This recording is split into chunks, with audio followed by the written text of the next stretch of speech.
یہودیوں کا اٹل فیصلہ ہے کہ وہ اللہ کے نور کو اپنے منہ کی پھونکوں سے بجھائے گا۔ اس کو اچھی طرح نوٹ کر لیجئے کہ تاریخ انسانی میں خیر و شر کی جو کشمکش رہی ہے،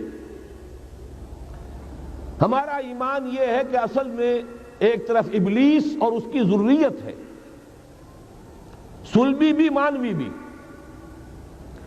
دوسری طرف اللہ کے رسول اور ان کے امتی رہے، ستیزہ کار رہا ہے ازل سے تا امروز، چراغ مصطفی سے شرار بولہبی کشمکش جاری رہی۔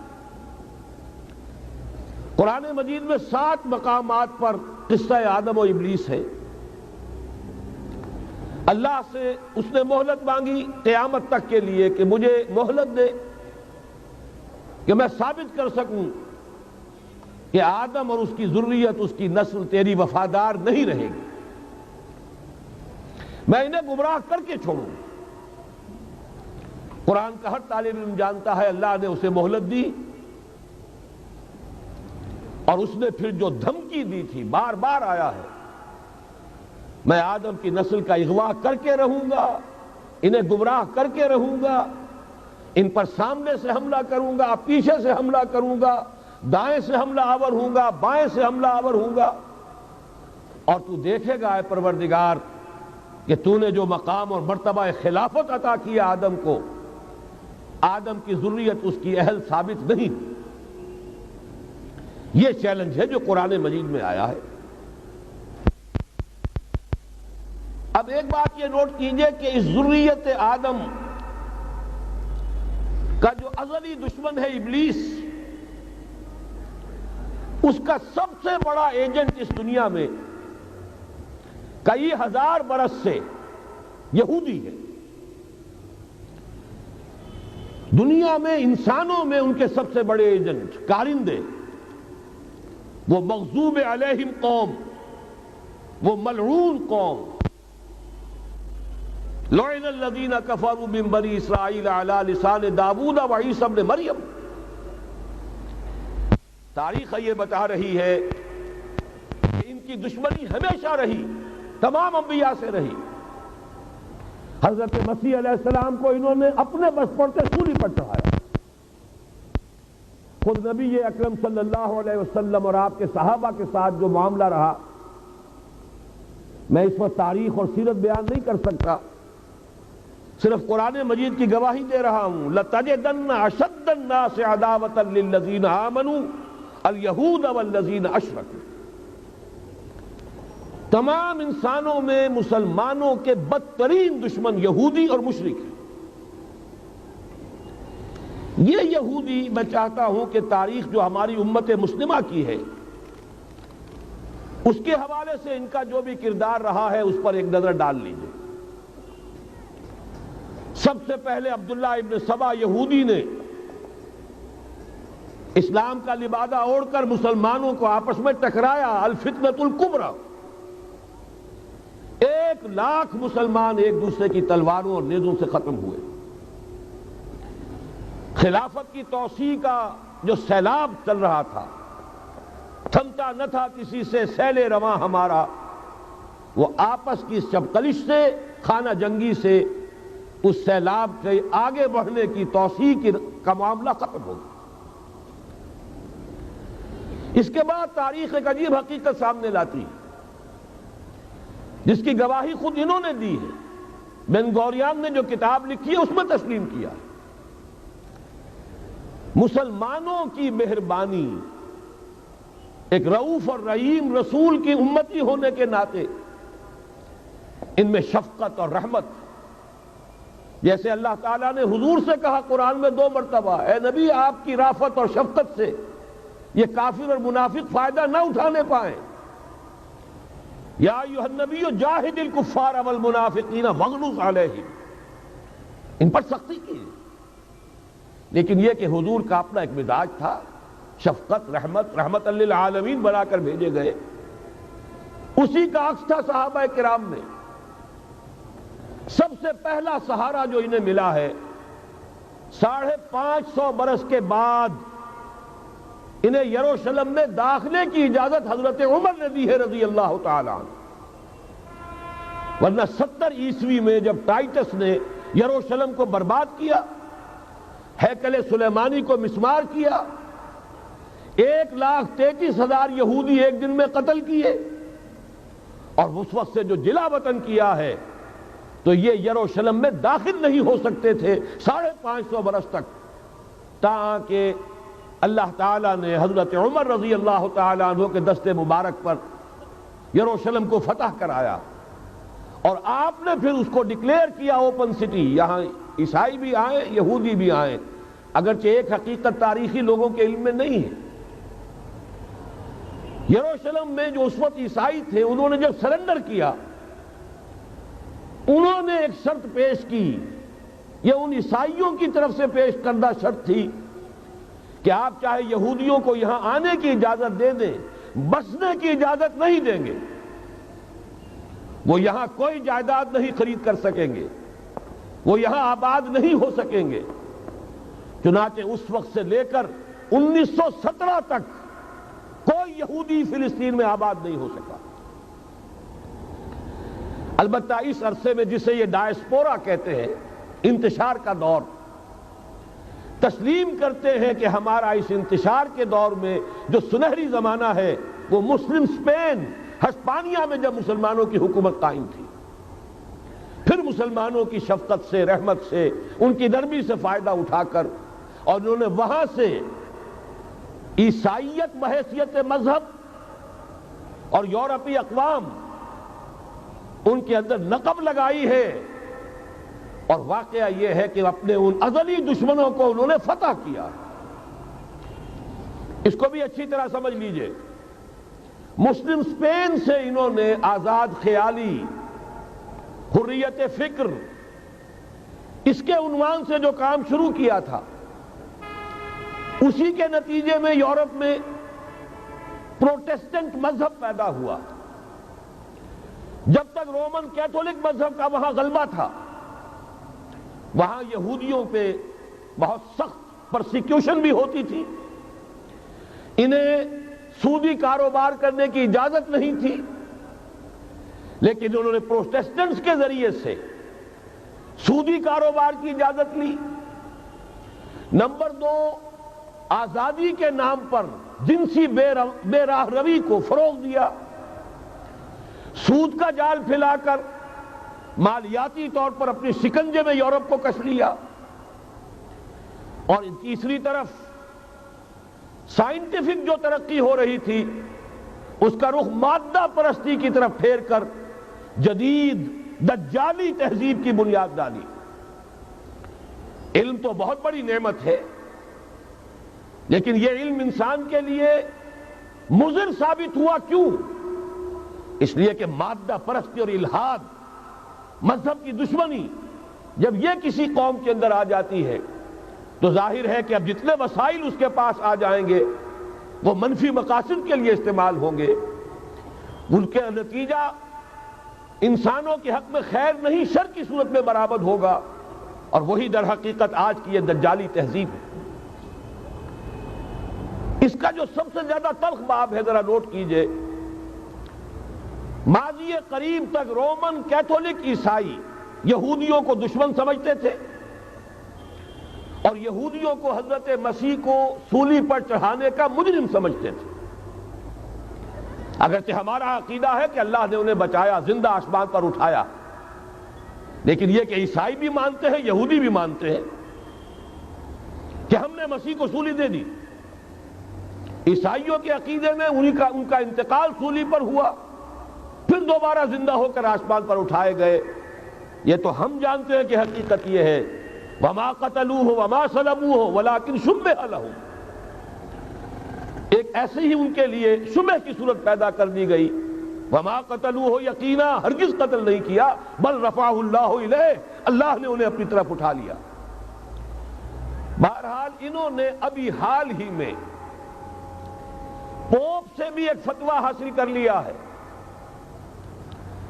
کہ یہودیوں پر جرم نہیں ہے، الزام نہیں ہے مسیح کو سولی دینے کا۔ تاریخ بدل گئی، جو 1900 برس تک ایک تاریخ چلی آ رہی تھی، بیک جنبش قلم پوپ صاحب نے انہیں اس ذمہ داری سے بری۔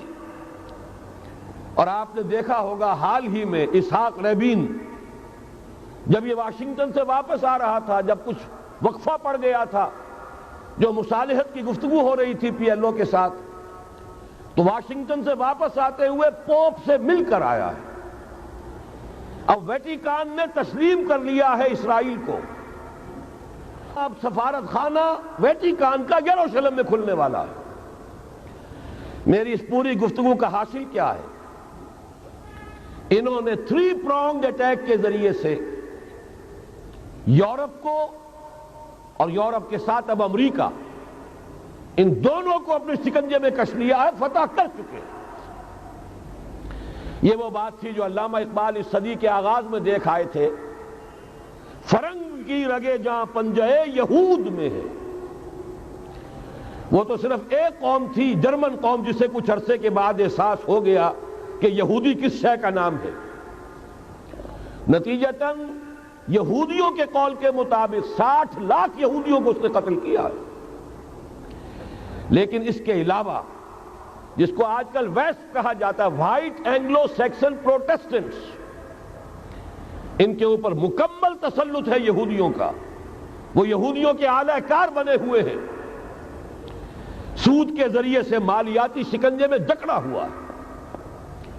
فیڈرل ریزرو فنڈ جتنا بھی امریکہ کا ہے، یہ سرکاری بینک نہیں ہے، یہودیوں کے نجی ادارے ہیں۔ اور دنیا کی سب سے بڑی مقروض حکومت جو ہے وہ امریکہ کی ہے، یہودی قرض خواہ ہے، اور امریکہ کی حکومت ان کی مقروض ہے۔ اسی لیے کہا ہے نکسن نے اپنی کتاب میں کہ کوئی پریزیڈنٹ نہیں ہے امریکہ کا جو یہودیوں کی رائے کے خلاف چل سکے۔ اس نے یہ بات کہہ دی اور لکھ دی، کھل کر لکھ دی، اپنی کتاب میں لکھ دی۔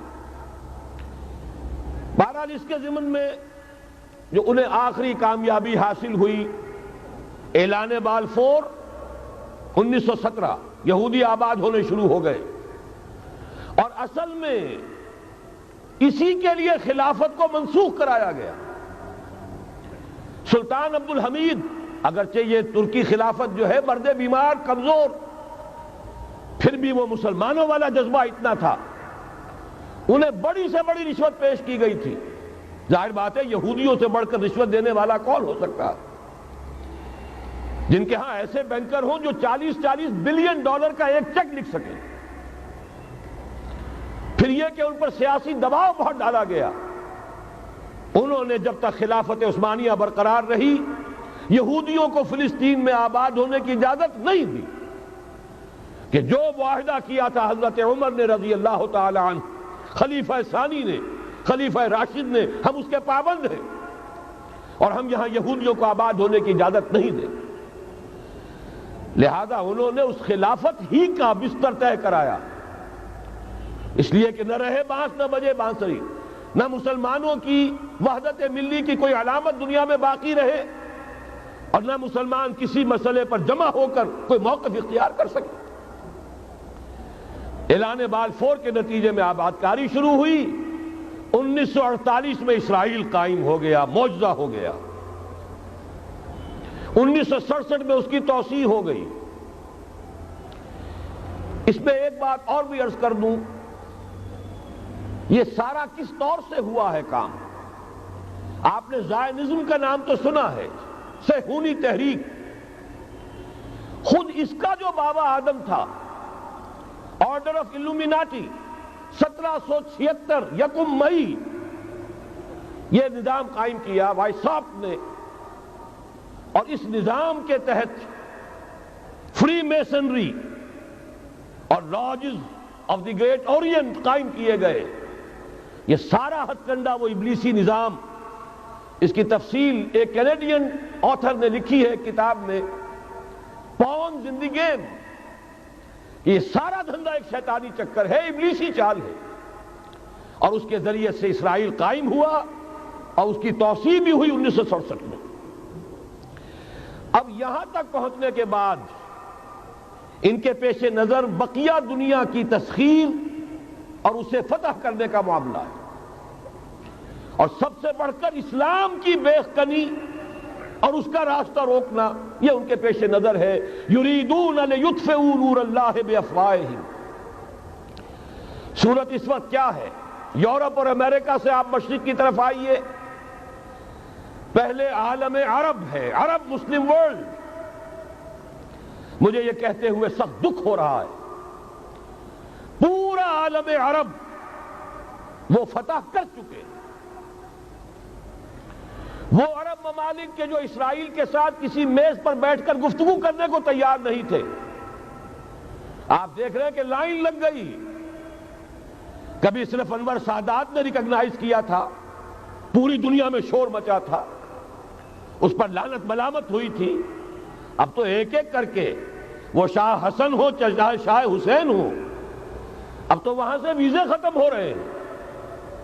سعودی عرب اور امارات، انہوں نے جو کچھ کاروباری بندشیں لگائی ہوئی تھی وہ ختم کر دی گئی، ان میں نرمی پیدا کر دی گئی۔ یہ صورتحال ہے کہ واقعتاً ان کی جو عالمی تسخیر کا پروگرام ہے وہ آگے بڑھ رہا ہے، اور بدقسمتی سے امت مسلمہ کا جو قلب ہے، اس امت کا قلب امیین پر مشتمل ہے۔ هو الذی بعث فی الامیین رسولا منہم یتلو علیہم آیاتہ ویزکیہم الی آخر الآیہ۔ حضور بھی امی تھے، انہی میں سے تھے صلی اللہ علیہ وسلم۔ لیکن آج وہ قلب جو ہے عالم اسلام کا، وہ یہودیوں کے شکنجے میں کسا جا چکا ہے۔ اکثر وہاں کے جو حکمران ہیں، امریکہ کے ایجنٹ ہیں، سٹوجز۔ یہ حالات جہاں تک عالم عرب کا تعلق ہے، تلخ حقائق ہیں جو بیان کر رہا ہوں، اس لیے کہ آپ کے سامنے رہنا چاہیے۔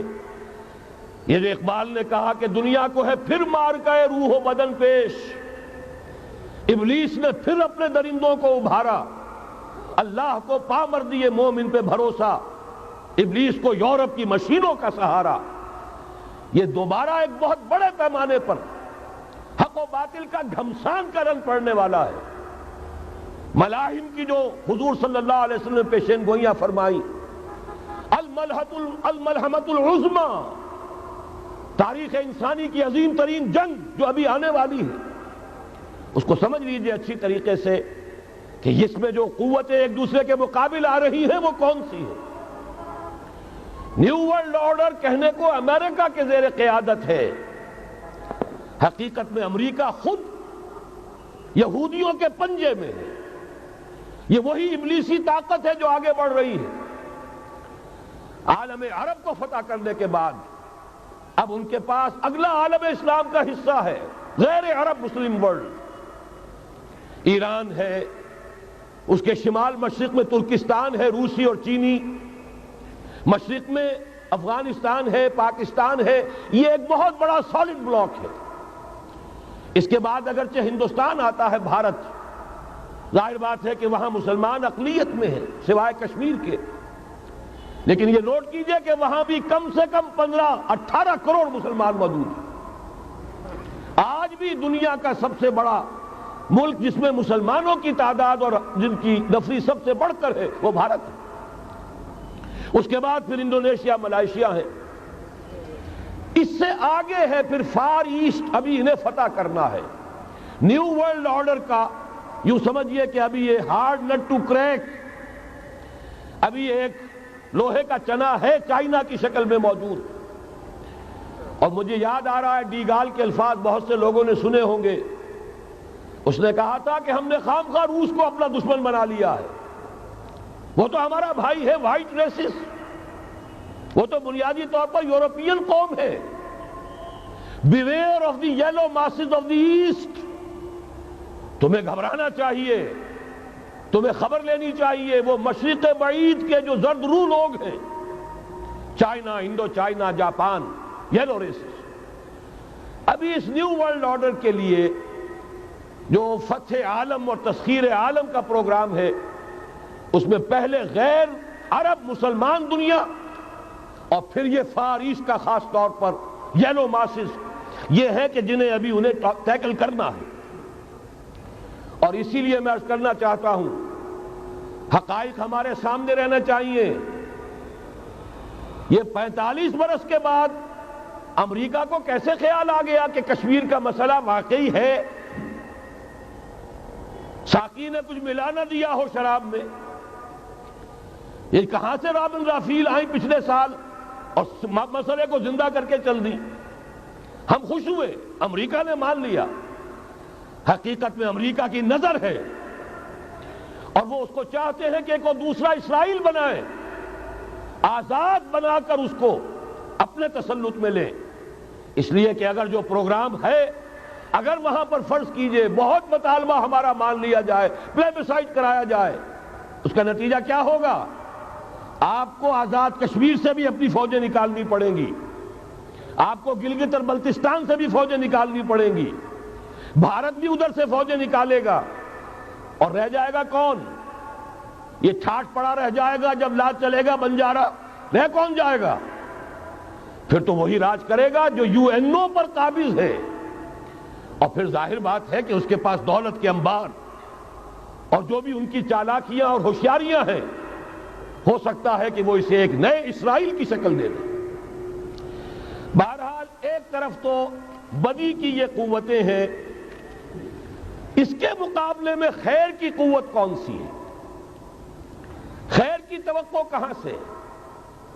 اس سے پہلے کہ میں اس موضوع پر آؤں، اب میں آپ کے سامنے وہ نوید خلافت جو میری آج کی گفتگو کا عنوان ہے، اگرچہ کنٹراسٹ بہت بڑا ہے، حالات اتنے خراب، خیر کی کوئی امید نہیں، کہیں سے کوئی اچھی خبر نہیں آتی، لیکن یہ کہ وہ نوید خلافت سب سے پہلے تو انہی دونوں آیات کے حوالے سے واللہ متم نورہ ولو کرہ الکافرون، اللہ لازماً اپنے نور کا اتمام فرما کر رہے گا چاہے یہ کافروں کو کتنا ہی ناگوار ہو۔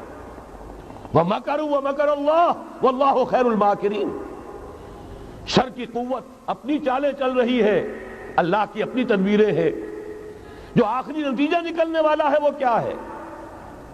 هُوَ الَّذِي أَرْسَلَ رَسُولَهُ بِالْهُدَى وَدِينِ الْحَقِّ لِيُظْهِرَهُ عَلَى الدِّينِ كُلِّهِ وَلَوْ كَرِهَ الْمُشْرِكُونَ۔ دیکھیے جب میں آیت آپ کو سنائی، مسلمانوں کے سب سے بڑے دشمن کون؟ یہودی اور مشرک۔ پہلی آیت میں یہودیوں کا تذکرہ ہوا، انہیں مشرک نہیں کہا، کافر کہا۔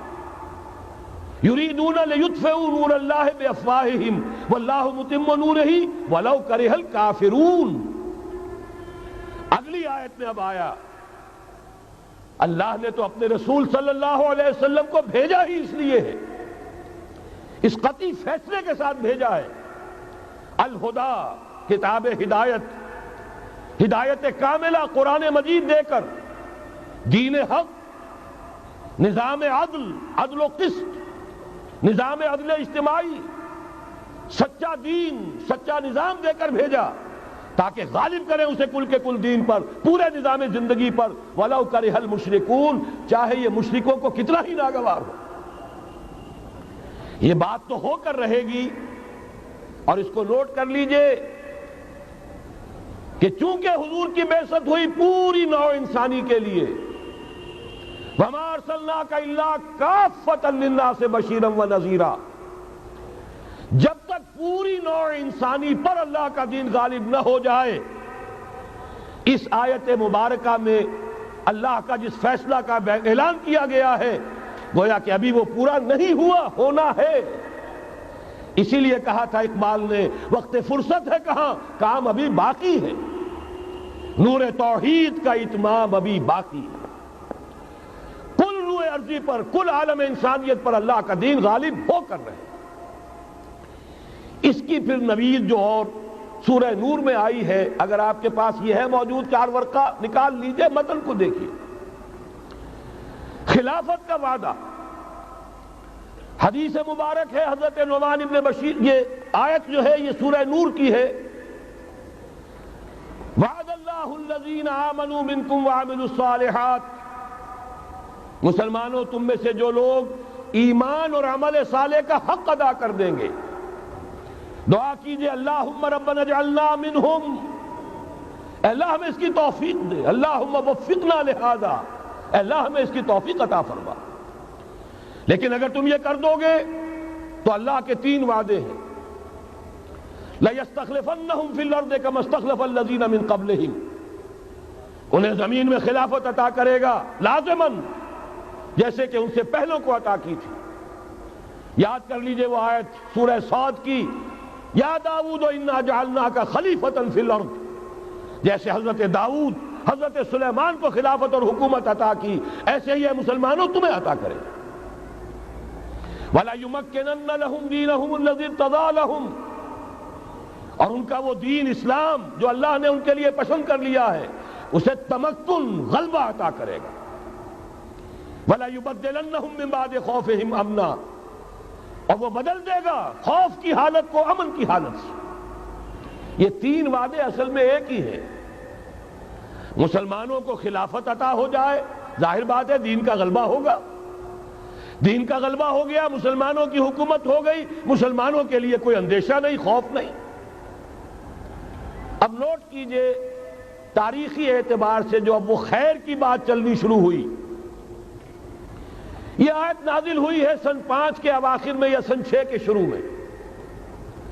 چونکہ صحابہ کرام دونوں شرطیں پوری کر چکے غزوہ احزاب میں، اپنے صبر اور مثابرت، اپنی استقامت، اپنی قربانی، اس کا پورا پورا ثبوت دے چکے، جبکہ وہ رجلیہ یہ شعر پڑھ رہے تھے، نحن الذین بایعوا محمدا علی الجہاد ما بقینا ابدا، ہم وہ لوگ ہیں جنہوں نے محمد سے صلی اللہ علیہ وسلم جہاد کی بیعت کی ہے، اب یہ جاری رہے گا جب تک جان میں جان ہے۔ لہذا شرطیں چونکہ پوری ہو چکی، لہذا اللہ کی طرف سے اس کی جزا، اس کا بدلہ، وعدہ شروع ہو گیا پورا ہونا۔ سن 6 میں صلح حدیبیہ ہو گئی، انا فتحنا لک فتحا مبینا، سن 7 میں خیبر فتح ہو گیا، 8 میں مکہ فتح ہو گیا، 9 میں پورے عرب کی صفائی کر دی گئی، موپنگ اپ آپریشن، فَإِذَا انْسَلَخَ الْأَشْهُرُ الْحُرُمُ فَاقْتُلُوا الْمُشْرِكِينَ حَيْثُ وَجَدتُّمُوهُمْ، گویا کہ پورے جزیرہ نما عرب پر وہ نظام قائم ہو گیا، اللہ کی حکومت اور اس کے نیک بندوں کی خلافت۔ اس کے بعد کل 24 برس میں یہ نظام کہاں سے کہاں پہنچا، ترکستان کے علاقے سے لے کر اور شمالی افریقہ کا اکثر و بیشتر علاقہ شامل، یہاں اب اللہ کا نور جگمگا رہا ہے، توحید کا ڈنکا بج رہا ہے۔ البتہ جیسا کہ میں عرض کر چکا ہوں، پھر وہ یہودی سازش، آپس کا اختلاف، خانہ جنگی قدم رک گئے۔ نہ صرف یہ کہ قدم رک گئے، حادثہ اس سے بھی بڑا ہوا، زوال شروع ہو گیا۔ یہ جو اس کے بعد سے آج تک ہماری تاریخ ہے 1400 برس کی، اس کے لیے ایک حدیث ہے جو اس کتابچے کے 4 صفحے پر درج ہے، یہ اگر آپ کو نہیں بھی ملا ہے تو جاتے ہوئے لیتے جائیے گا، یہ ہمارا ہدیہ ہے، اس لیے کہ جو مایوس کن حالات ہیں جن سے ہم دوچار ہیں، ان میں ہمارا حال یہ ہے کہ سنبھلنے دے مجھے اے نا امیدی کیا قیامت ہے، کہ دامان خیال یار چھوٹا جائے ہے مجھ سے، امید کا دامن ہاتھ سے چھوٹ جاتا، کیسے حالات سیدھے ہو جائیں گے، کیسے خلافت آ جائے گی۔ جیسے قرآن مجید میں تذکرہ ہے، جب پہلی مرتبہ یروشلم کو برباد کیا ہے نبوکدنضر نے، حضرت عزیر جب آئے ہیں وہاں دیکھا شہر کو، کوئی متنفس نہیں، کوئی 2 اینٹیں سلامت نہیں، ان کی زبان سے الفاظ نکل گئے، انا یحیی ھذہ اللہ بعد موتہا، یہ بستی جو ایسے ویران ہو گئی اللہ اسے کیسے دوبارہ زندہ کرے گا۔ سورہ بقرہ میں واقعہ مذکور ہے، میں صرف حوالہ دے رہا ہوں۔ آج وہی حال ہمیں نظر آ رہا ہے، دنیا میں خلافت کیسے آ جائے گی؟ یہاں تو ڈنکا بج رہا ہے امریکہ کا، یہاں تو طاقت وہ ہے، اسرائیل کا خنجر جو ہے عالم عرب میں گھپا ہوا ہے، اور غیر عرب مسلم ورلڈ میں بھارت کا خنجر، اور دونوں خنجر کا نشان ہے۔ کبھی نقشہ دیکھا ہو، اسرائیل تو واقعتاً خنجر کے مانند تھا، جب تک یہ ویسٹ بینک شامل نہیں ہوا تھا اس کی شکل بالکل خنجر کی، اوپر دستہ اور نیچے وہ پھل، عالم عرب کے سینے میں پیوست۔ یہی بھارت کا حال ہے، آپ نقشہ دیکھیے، کشمیر خنجر کے دستے کے مانند ہے، اور نیچے وہ تکون جا رہی ہے، اور اسی نے جدا کیا ہے عالم اسلام کا ایک حصہ جو مغربی پاکستان کے ساتھ ہو گیا، اور وہ جو بنگال مشرقی پاکستان سے ہوتے ہوئے انڈونیشیا ملائیشیا علیحدہ ہو گئے۔ اس پورے کو ذہن میں رکھیے تو یہاں بھی وہ خنجر اسی طرح پیوست ہے۔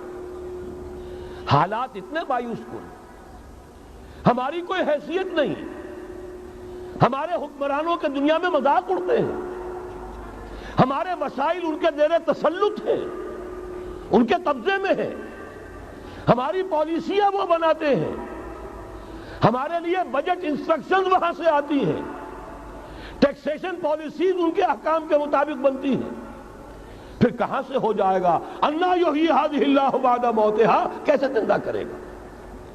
میں اس کے لیے آپ کو یہ حدیث سے سنانا چاہتا ہوں تاکہ وہ یقین پیدا ہو۔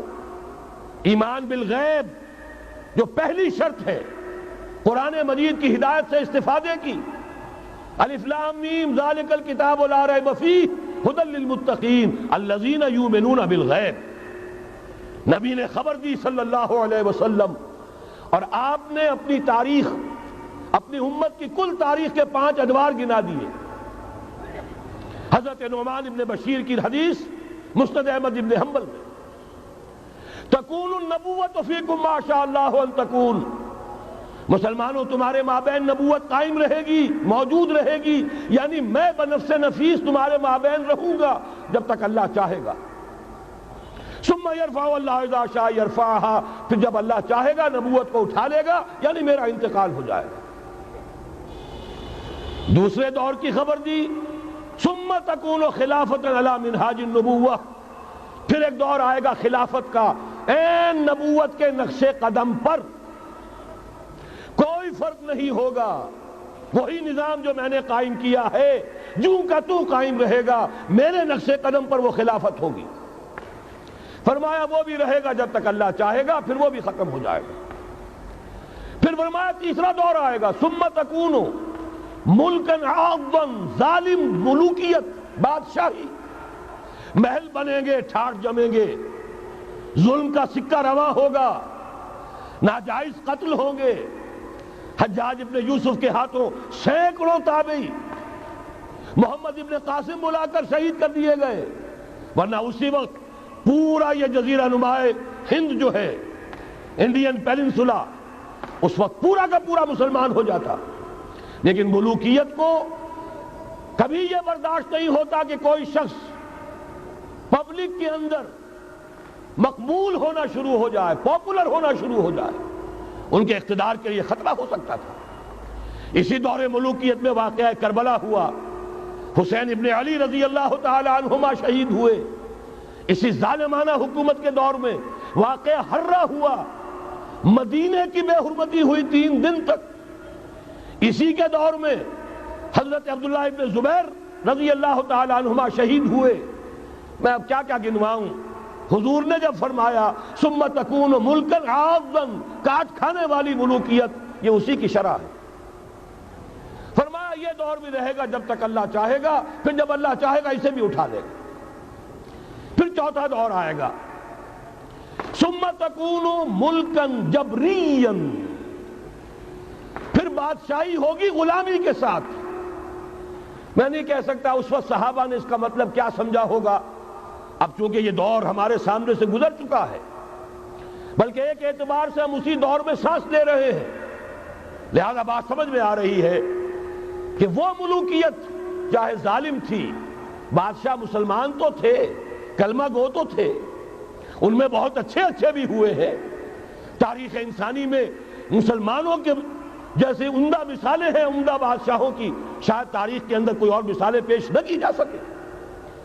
لیکن یہ کہ اس کے بعد جو دور آیا، کہیں ہم تاج برطانیہ کے غلام بن گئے، ملکہ برطانیہ، شاہ برطانیہ، ہز میجسٹیز گورنمنٹ، ہر میجسٹیز گورنمنٹ، کہیں فرانس کے، کہیں اٹلی کے، کہیں ہالینڈ کے، کہیں اور کسی کے، فرانس کے، اس طرح سے پورا عالم اسلام جو ہے کولونیل دور کے اندر غلامی کے دور میں چلا گیا۔ یہ چوتھا دور تھا۔ لیکن یہاں تھوڑا سا توقف کر لیجئے، یہ چوتھا دور ایک درجے میں ختم ہو گیا ہے، کہتے ہیں دنیا والے کولونیل دور ختم ہو گیا، حقیقت میں ختم نہیں ہوا، براہ راست حکمرانی ختم ہوئی ہے، انڈائریکٹ رول جاری ہے، ریموٹ کنٹرول کے ذریعے سے وہی حکومت کر رہے ہیں، بٹن وہی سے دبتے ہیں، ہم جا کر جھولیاں انہی کے سامنے پسارتے ہیں، انہی سے کبھی سرمایہ کاری کی بھیک مانگتے ہیں، کبھی قرضوں کی بھیک مانگتے ہیں، ان کے چشم ابرو کے اشاروں کے منتظر رہتے ہیں، ہماری جنگ اور صلح ان کے تابع ہے، ہمارے تمام وسائل ان کے تسلط میں ہیں۔ وہ دور ابھی ختم نہیں ہوا، فرق صرف یہ ہے پہلے براہ راست حاکم تھے، آج بالواسطہ حاکم ہیں۔ لیکن حضور نے فرمایا صلی اللہ علیہ وسلم یہ دور بھی ختم ہو کر رہے گا۔ یوں سمجھیے جیسے کراچی میں لانڈی کورنگی میں کئی نمبر آتے ہیں بسوں میں، Karachi Landhi number 1، Landhi number 2، Landhi number 3، پھر کہیں 3.5 بھی ہوتا ہے۔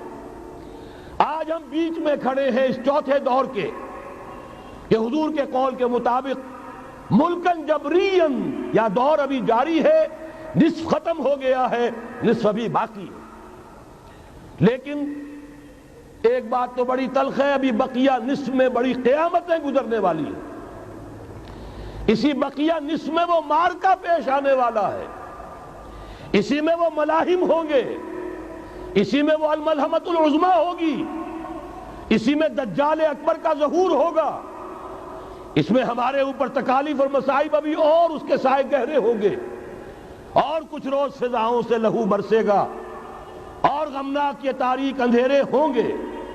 لیکن اس کے بعد فرمان نبوت پوری شان کے ساتھ ظاہر ہوگا، ثم تکون خلافۃ علی منہاج النبوہ، پھر دور آئے گا خلافت علی منہاج النبوہ کا، دوبارہ وہی دور، بین ہی وہ نظام جو محمد رسول اللہ نے قائم فرمایا صلی اللہ علیہ وسلم، دنیا میں دوبارہ قائم ہو کر رہے گا۔ میرے کئی دوستوں نے کہا ہو کر رہے گا، میں یقین کے ساتھ کہتا ہوں ہو کر رہے گا، صرف یہ کہ ہم یہ نہیں کہہ سکتے ابھی اس میں کتنی دیر ہے۔ جیسے قرآن مجید میں کئی جگہ حضور سے کہلوایا گیا، نبی کہہ دیجئے ان ادری اقریب ام بعید ما توعدون، لوگوں جو وعدہ تم سے کیا جا رہا ہے یہ تو میں نہیں کہہ سکتا وہ جلدی پورا ہوگا یا دیر میں، ہوگا ضرور پورا۔ ان اللہ لا یخلف المیعاد، اللہ تعالیٰ اپنے وعدے کی خلاف ورزی نہیں کرتا۔ تو محمد الرسول اللہ صلی اللہ علیہ وسلم کی دی ہوئی نوید، دوبارہ خلافت علی منہاج النبوہ کا نظام قائم ہوگا، اور اس میں اب ذرا نور علی نور، دو حدیثیں اسی کتابچے میں شامل ہیں، پھر عرض کر رہا ہوں یہ آپ کو مل جائے گا اگر نہیں ہے اس وقت، اور میں چاہتا ہوں آپ ان کے متن یاد کریں، ان حدیثوں کے مبلغ بن جائیں، ان آیات کو حرز جان بنائیں، تاکہ مایوسی کا مداوع ہو سکے، ہمتیں جو پست ہو رہی ہیں ان میں دوبارہ عزم جمع پیدا ہو سکے۔ اس لیے ہم نے بڑی تعداد میں اسے شائع کیا ہے، 100 کے پیکٹس کے اندر آپ کو یہ مل سکے گا اگر آپ لینا چاہیں، عام کریں، پھیلائیں۔ پہلی حدیث ہے مسلم شریف کی، صحیحین میں سے ایک، سند کے اعتبار سے بلند ترین درجہ، حضرت ثوبان اس کے راوی ہے رضی اللہ تعالی عنہ، بڑے پیارے الفاظ ہیں محمد الرسول اللہ صلی اللہ علیہ وسلم کے، فرماتے ہیں ان اللہ زوالی الارض، اللہ نے میرے لیے پوری زمین کو سکیڑ دیا، لپیٹ دیا، فرائیت مشارقہا و مغاربہا، میں نے اس کے سارے مشرق دیکھ لیے، سارے مغرب دیکھ لیے، وَإِنَّ أُمَّتِي سَيَبْلُغُ مُلْكُهَا مَا زُوِيَ لِي مِنْهَا، اور یقین رکھو میری امت کی حکومت ان تمام علاقوں پر قائم ہو کر رہے گی جو مجھے اس طرح زمین کو سکیڑ کر اور لپیٹ کر دکھا دیے گئے۔ اب جس شخص کو بھی محمد کی رسالت پر ایمان ہے صلی اللہ علیہ وسلم، اسے کوئی شک نہیں ہو سکتا۔ دوسری روایت حضرت مقداد سے، مسند احمد ابن حنبل کی روایت، حضرت مقداد رضی اللہ تعالیٰ عنہ فرماتے ہیں حضور نے ارشاد فرمایا لا يبقى على ظهر الارض بیت مدر ولا وبر الا ادخلہ اللہ کلمۃ الاسلام، اس روئے ارضی پر کوئی گھر نہیں بچے گا، نہ اینٹ گارے کا بنا ہوا نہ کمبلوں کا بنا ہوا خیمہ رہے گا جس میں اللہ تعالیٰ کلمہ اسلام کو داخل نہ کر دے۔ کل روئے ارضی پر ہر گھر میں اسلام داخل ہوگا۔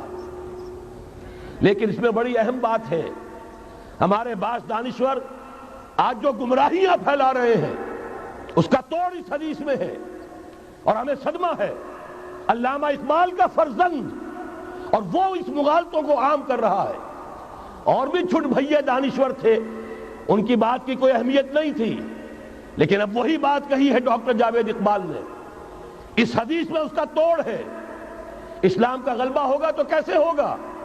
بعز عزیز وذل ذلیل، یا تو کسی عزت والے کے اعزاز کے ساتھ ہوگا، اور یا کسی کمزور کی مغلوبیت کی بنیاد پر ہوگا۔ اما یعزہم اللہ، یا تو اللہ گھر والوں کو، خیمے والوں کو اعزاز عطا فرمائے گا، فیکونون من اہلہا، وہ اسلام ہی کے کلمے کو قبول کر لیں گے۔ وَإِمَّا يُذِلُّهُمْ، یا اللہ انہیں مغلوب کر دے گا، فَيَدِينُونَ لَهَا، اور ان کے لیے لازم ہوگا کہ وہ اسلام کی تابع داری اختیار کریں۔ یہی دو راستے ہیں، یہی سورہ توبہ میں بتایا گیا تھا۔ ان یہودیوں سے، ان نصارہ سے مسلمانوں جنگ جاری رکھو، حتیٰ یؤتوا الجزیۃ عن ید وہم صاغرون، یہاں تک کہ اپنے ہاتھ سے جزیہ پیش کریں، چھوٹے بنیں، اسلام کی بالادستی کو قبول کریں۔ میثاق مدینہ یہ تو اصل میں جد و جہد کے دوران کا ایک مرحلہ ہے۔ دوران میں تو کبھی صورتحال بدلتی ہے، تدبیریں ہوتی ہیں، صلح بھی ہوتی ہے، جنگ بھی ہوتی ہے۔ آخری فیصلہ قرآن کا کیا ہے؟ مسلمان اور غیر مسلم مل کر ایک امت نہیں بن سکتے، ایک ملت نہیں بن سکتے۔ اسی بنیاد پر پاکستان بنایا۔ دو قومی نظریے کا سب سے بڑا پرچارک علامہ اقبال، وطنی قومیت کی نفی کرنے والا شدید ترین الفاظ میں علامہ اقبال، اور اس کے فرزند جو ہے وہ ایک قوم ہونے کا تصور دے رہے ہیں مسلمانوں اور غیر مسلموں کے۔ یہاں تو ایک ہی راستہ ہے۔ صحابہ کرام کی فوجیں جب نکلی، جہاں گئیں،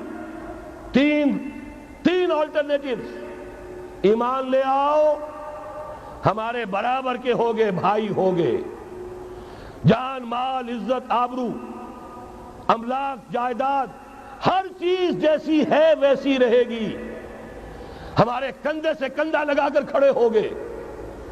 یہ نہیں تو چھوٹے بنو، اسلام کی بالادستی قبول کرو، جزیہ دینا منظور کرو، اور یہ بھی نہیں تو صرف ایک تھرڈ آپشن ہے، آؤ میدان میں، تلوار ہمارے اور تمہارے درمیان فیصلہ کرے گی۔ یہ ہے تاریخ۔ آخری بات جو کہی گئی سورہ توبہ میں وہ تو یہ ہے۔ میثاق مدینہ تو ایک درمیان کی ایک تدبیر ہے، معاہدات ہوتے ہیں۔ معاہدات تو مشرکین عرب سے ہوئے، جس کی کامل تنسیخ کی براءۃ من اللہ ورسولہ الی الذین عاہدتم من المشرکین۔ سارے معاہدات آج ختم کیے جا رہے ہیں، اعلان عام کیا جا رہا ہے، کوئی معاہدہ نہیں ہے۔ باطل دوئی پسند ہے، حق لا شریک ہے، شرکت میں آنا ہے، حق و باطل نہ کر قبول۔ علامہ اقبال تو یہ کہہ رہے ہیں۔ بہرحال ذہن میں رکھیے، حضرت مقداد کی اس حدیث نے بہت بڑا عقدہ حل کیا ہے۔ اسی لیے جب حضور سے یہ الفاظ سنے حضرت مقداد نے تو کہتے ہیں فَقُلْتُ، میں نے اپنے دل میں یہ کہا، وَيَكُونَ الدِّينُ كُلُّهُ لِلَّهِ، یہ جو سورہ انفال میں الفاظ آئے ہیں، دین پورا کا پورا اللہ کے لیے ہو جائے گا، یہ تبھی ہوگا جبکہ کل روئے ارضی پر کوئی گھر نہ بچے، کوئی خیمہ نہ رہے، جو یا تو اس کے گھر والے اور خیمے والے اسلام لے آئیں یا اسلام کی تابع داری قبول کر دیں، تب کے لیے تیار ہوں، تب ہوگا۔ اسی کو اقبال نے کہا تھا جواب شکوہ میں، وقت فرصت ہے کہاں، کام ابھی باقی ہے، نور توحید کا اتمام ابھی باقی۔ لیکن یہ جو حدیثیں میں نے آپ کو سنائی ہے، علامہ اقبال نے در حقیقت انہی کا نقشہ کھینچا ہے۔ آسماں ہوگا سحر کے نور سے آئینہ پوش، اور ظلمت رات کی سیما پا ہو جائے گی۔ پھر دلوں کو یاد آ جائے گا پیغام سجود، پھر جبیں خاک حرم سے آشنا ہو جائے گی۔ آنکھ جو کچھ دیکھتی ہے لب پہ آ سکتا نہیں، محو حیرت ہوں کہ دنیا کیا سے کیا ہو جائے گی۔ شب گریزہ ہوگی آخر جلوہ خورشید سے، یہ چمن معمور ہوگا نغمہ توحید سے۔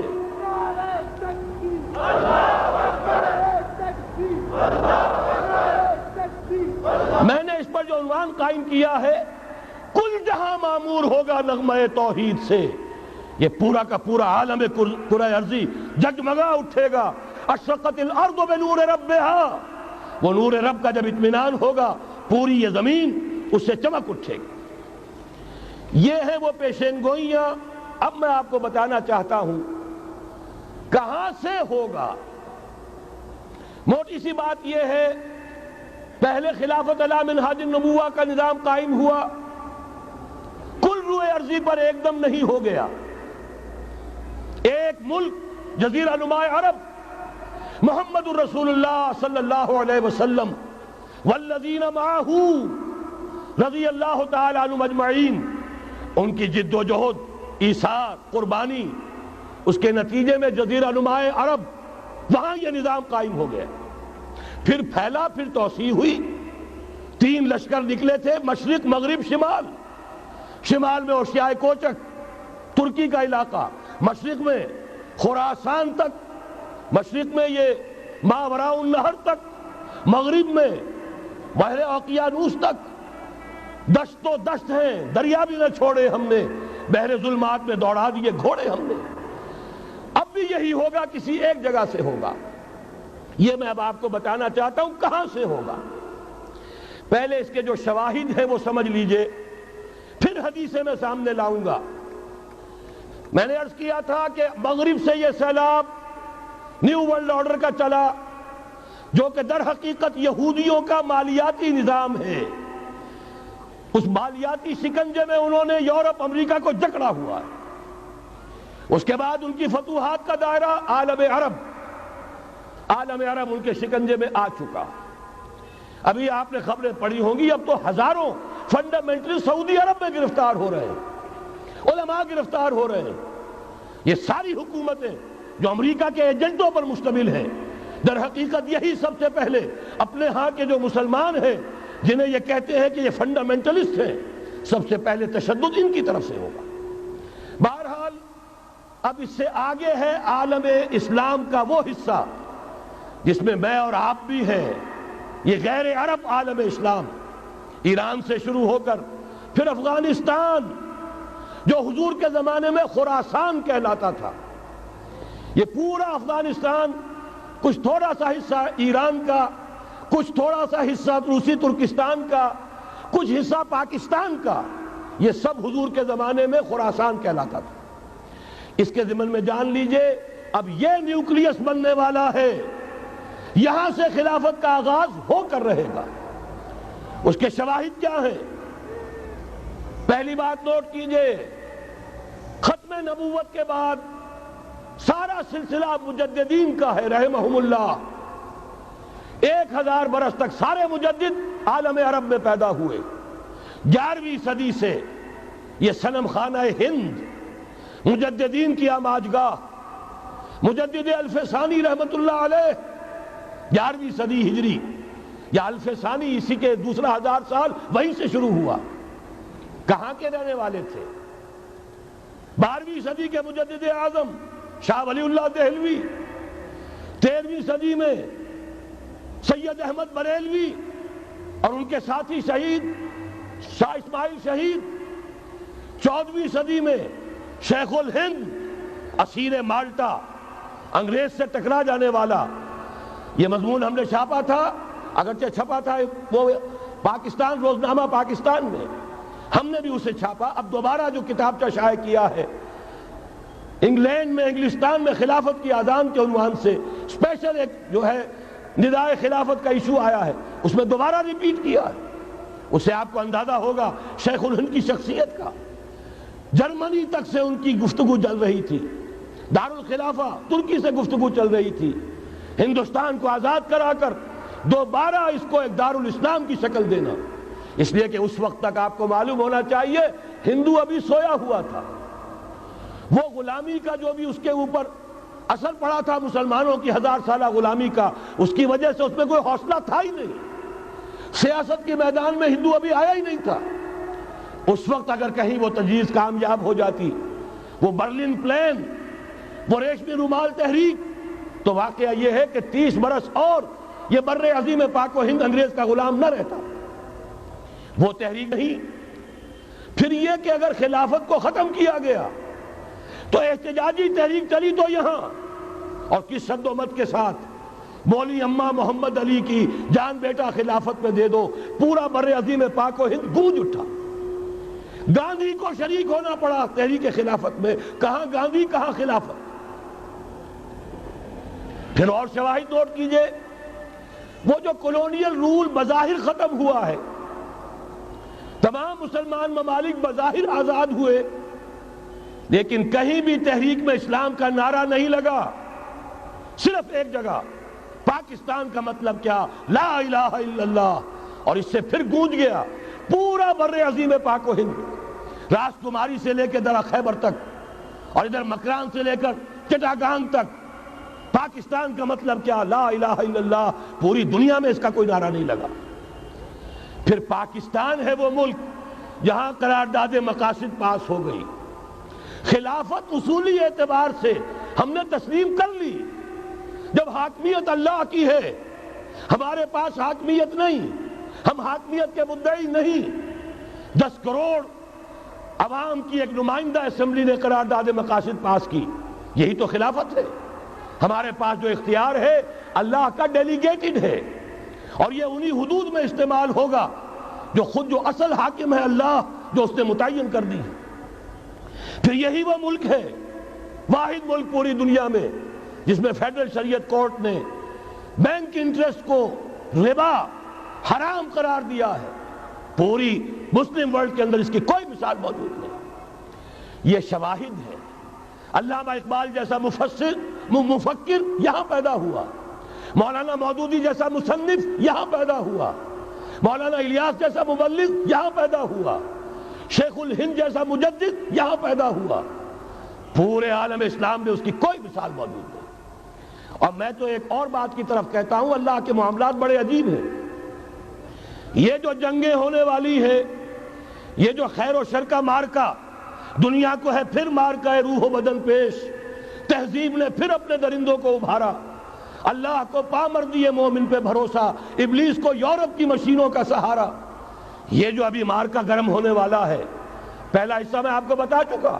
شیطان، اس کا ایجنٹ یہودی، ان کے سب سے بڑے کارندے زائنسٹ، ان کے جو اس وقت اعلی کار ہیں West, white Anglo Saxon Protestants, جو امریکہ کی زیر سرکردگی نیو ورلڈ آرڈر لے کر چلے ہیں، جو حقیقت میں نیو ورلڈ آرڈر ہے. دوسری طرف دیکھیے، ذرا غور کیجئے، ایک حدیث نبوی ہے، ما انزل اللہ من دائن الا انزل له دواء. اللہ نے کوئی ایسا مرض پیدا نہیں کیا جس کی دوا پیدا نہ کی ہو. اسرائیل 1948 میں قائم ہو رہا ہے، پاکستان 1947 میں وجود میں آیا. 1 سال پہلے، جیسے ماں کی چھاتی میں اللہ دودھ پہلے پیدا کر دیتا ہے، بچے کی ولادت بعد میں ہوتی ہے. یہ قانون قدرت ہے. اسی طریقے سے توڑ اس کا در حقیقت اسرائیل کا توڑ ہے جو پاکستان کی شکل میں وجود میں آیا. یہ دوسری بات ہے کہ ہم بھٹک گئے، منزل کا سراغ بھول گئے. ہم آ کر دولت کے پھندوں میں، اور سب سے بڑھ کر یہ کہ جو متروکہ جائیداد کے لالچ، ہم اس میں پڑ گئے، بھول گئے یہ پاکستان کس لیے بنایا تھا، بھٹک گئے. بہرحال میں ان شواہد کی بنا پر یہ یقین رکھتا ہوں، پورا ٹرکش بیلٹ سلسلہ مجددیہ نقش بندیہ کے ساتھ، یہ پورا سلسلہ افغانستان سے چلیے، ترکستان سے چل کر ترکی تک، پورا یہ جو نان عرب ورلڈ ہے، نان عرب مسلم ورلڈ، وہ سلسلہ مجددیہ حضرت احمد سرہندی رحمت اللہ علیہ، گردن نہ جھکی جس کے جہانگیر کے آگے، جس کے نفس گرم سے ہے گرمی احرار، یہ انہی کا سلسلہ ہے جو پورے ٹرکش بیلٹ میں آپ کو نظر آئے گا. پھر شاہ ولی اللہ جیسا مفکر. بہرحال یہ تمام شواہد ہیں، اور میرے لیے تو سب سے بڑے شواہد جو ہے، اب وہ احادیث دیکھیے جو حضور نے بیان فرمائی. جب یہ مارکا گرم ہوگا، ایک حدیث ہے، حضور فرماتے ہیں، ابن ماجہ کی روایت ہے حضرت عبداللہ ابن حارث رضی اللہ تعالی عنہ سے، یخرج ناس من المشرق یؤتون للمہدی یعنی سلطان ہی. جب اس عالم عرب میں، دیکھیے ایک بات میں عرض کر چکا ہوں، بڑی تلخ بات ہے، عالم عرب ہمارا بہتر حصہ ہے، افضل حصہ ہے. ان کو اللہ نے فضیلت ہم سے بہت زیادہ دی ہے. سب سے بڑی فضیلت کہ محمد خود صلی اللہ علیہ وسلم عرب تھے، یہ رتبہ بلند ملا جس کو مل گیا. پھر مستقل فضیلت، اللہ کا کلام ان کی زبان میں موجود ہے، مادری زبان میں. لہذا اگر انہوں نے کوتاہی کی، انہوں نے پیٹھ دکھائی، بہت بڑے مجرم ہیں، اس میں کوئی شک نہیں. اور یہی وجہ ہے یہ سارے ملاحب وہی ہونے ہیں. ایسی ایسی بھاری جنگیں، حضور فرماتے ہیں اتنے لوگ ہلاک ہوں گے کہ پرندہ اڑتا چلا جائے گا، اترنے کی جگہ نہیں ملے گی، لاشیں ہی لاشیں ہوں گی. یہ شکل ہونے والی ہے. اور میں تو چونکہ ایک مضمون اور کتابچے کی شکل میں بھی شائع ہو چکا ہے، جس میں کہ حضور کی اس حدیث کے حوالے سے میری امت پر بھی وہ سب کچھ وارد ہوگا جو سابقہ امت پر ہوا، اسی کے حوالے سے عرض کر چکا ہوں.